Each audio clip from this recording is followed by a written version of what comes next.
Hello दोस्तों, भारत और पाकिस्तान के क्रिकेट के संबंध ऑलरेडी अच्छे नहीं हैं, पॉलिटिकल संबंध भी अच्छे नहीं हैं। ऐसे में पहलगाम में आतंकी हमला हो जाता है, 30 से ज़्यादा लोगों की मृत्यु हो जाती है।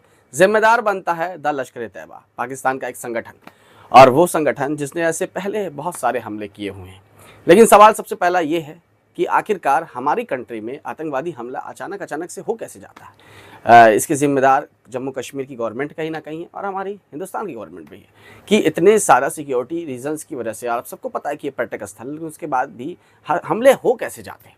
दूसरी चीज़ कि जब राजीव शुक्ला से ये चीज़ें सवाल पूछी गई कि इंडिया वर्सेस पाकिस्तान के बीच में जो मैचेस हैं वो आगे चल के अब तो खेलने नहीं चाहिए, एक रिपोर्टर ने उनसे सवाल पूछा तो उन्होंने बोला कि वैसे भी दो पक्षीय सीरीज़ जो होती है वो तो हम खेल ही नहीं रहे हैं, हम ना खेले हैं। लास्ट टाइम मैं आपको बता दूं 2013 में भारत और पाकिस्तान के बीच दो पक्षीय सीरीज हुई थी, जिसमें पाकिस्तान भारत आई थी, और उसके बाद से दो पक्षीय सीरीज हुई नहीं है और ना होने वाली है। जिस तरह से इनके पॉलिटिकल संबंध हैं, क्रिकेटिंग संबंध है, ये दोनों बिल्कुल भी अच्छे नहीं हैं। और राजीव शुक्ला से जब सवाल पूछा गया तो उन्होंने ये बोला कि आईसीसी के जो इवेंट्स हैं उसमें हम बिल्कुल भी दखलंदाजी नहीं दे सकते हैं। हमारी सरकार इसके लिए है, सरकार बोलेगी तो हम मैचेस खेलेंगे, सरकार बोलेगी तो हम मैचेस नहीं खेलेंगे। आईसीसी इवेंट्स हम इसलिए खेलते हैं कि आईसीसी का एक रूल और दायरा है जिसमें पाकिस्तान टीम आती है सामने, तो हमें खेलना पड़ता है।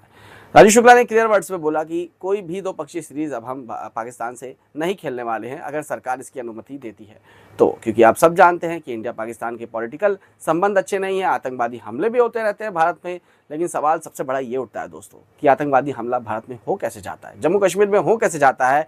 इतना ज़्यादा रेवेन्यू मिलने के बाद, इतना सब कुछ सुविधाएं मिलने के बाद, वहाँ पे 370 लगने के बाद भी ये चीज़ें कैसे लागू हो जाती है, कैसे आतंकवाद हमारे कंट्री में एंटर कर जाता है, ये सबसे बड़ा सवाल उठ के आता है सामने। दोस्तों, आपकी क्या राय है कमेंट बॉक्स में ज़रूर लिखिएगा। लेकिन कहीं ना कहीं इससे क्रिकेट पे बहुत असर पड़ने वाला है आने वाले फ्यूचर में।